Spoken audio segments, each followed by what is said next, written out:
La la la la la. La la la. La la la. La la.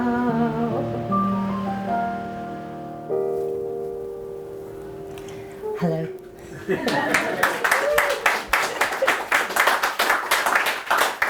Hello people I know here tonight, it's lovely to see you all.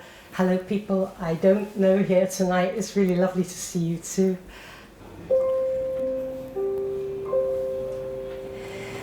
Close your eyes, rest your head on my shoulders and sleep. Close your eyes.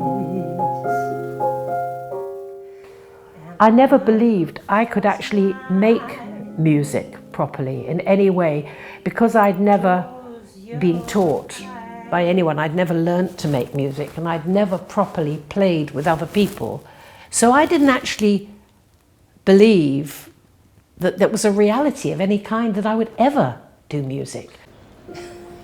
Note means tell me what note I'm singing, in case you haven't already realised. I don't get it automatically. Note. We seem to float right through the air. Heavenly songs seem to come from everywhere. My family had always been musical. There was nothing academic about it. They were poor East Enders. They ran a cafe, but there was music around, and it was the time of all the great swing bands and the jazz singers. It must have been moonglow, way up in the blue. It must have been moonglow that led me straight to you. I still hear you saying, dear one, hold me fast. Used to get asked to sing for little charity things and shows in hospitals and things like that.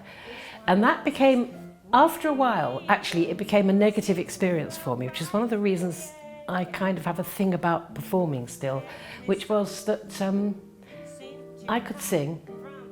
I was the one who was brought down as the family turn. And I would be playing with my friends up in a little bedroom, and then I'd suddenly hear this voice saying, Tina, are you coming down? And I think, oh no. I actually didn't want that kind of life. I don't know what governed that decision, but I made the decision that I couldn't really take the life of being a musician. So I went into a life of working, and I worked. Take care of everything. I'm leaving my wedding ring.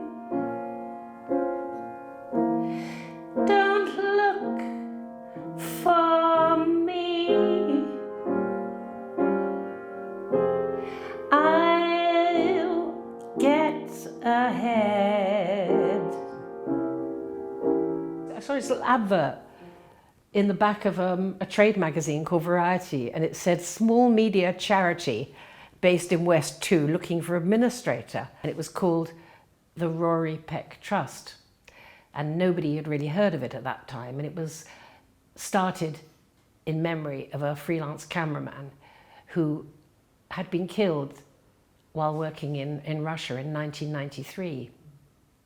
And this cameraman had been a real freelancer. He'd sort of gone to places without support. He'd taken incredible footage. He did what many freelancers do.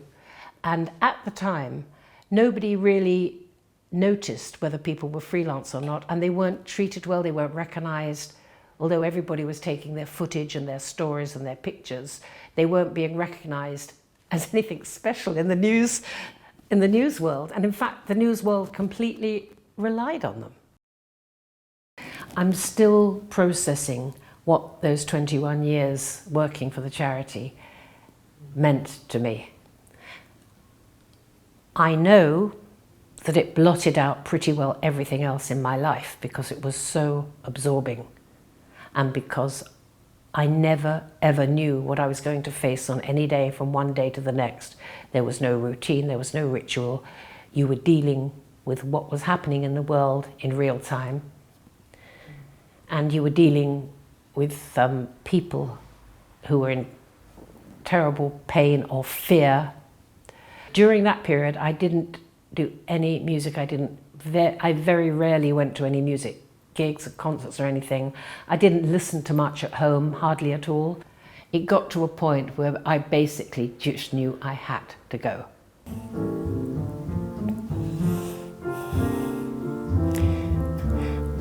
I thought then I'd always be all footloose and fancy free. How could I have been so blind? I like the start of the two. The two A's are okay, aren't they? Yeah, no, that's great. Yeah, sounds nice. So yeah, just sing a bit from the top. Right. Just like that, Tina. 1, 2, 1, 2, 3.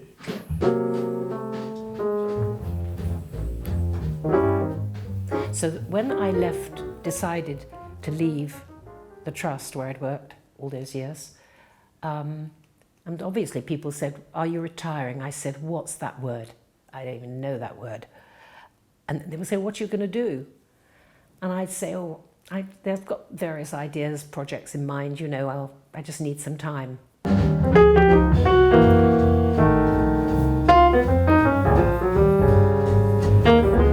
Do you recall the old days? We used to have a ball. Not that I'm lonesome without you, I just thought I'd pay a social call. I lie and say things. I never dreamt or thought that this is what I'd be doing when I reached the age I am. But once I'd left my job, I completely and utterly switched into what was actually a new life. And it felt like a very natural transition, but also hugely exciting, hugely exciting. This isn't a hobby. This is something I'm doing for real. It's serious, and for the first time in my life, it's actually for me.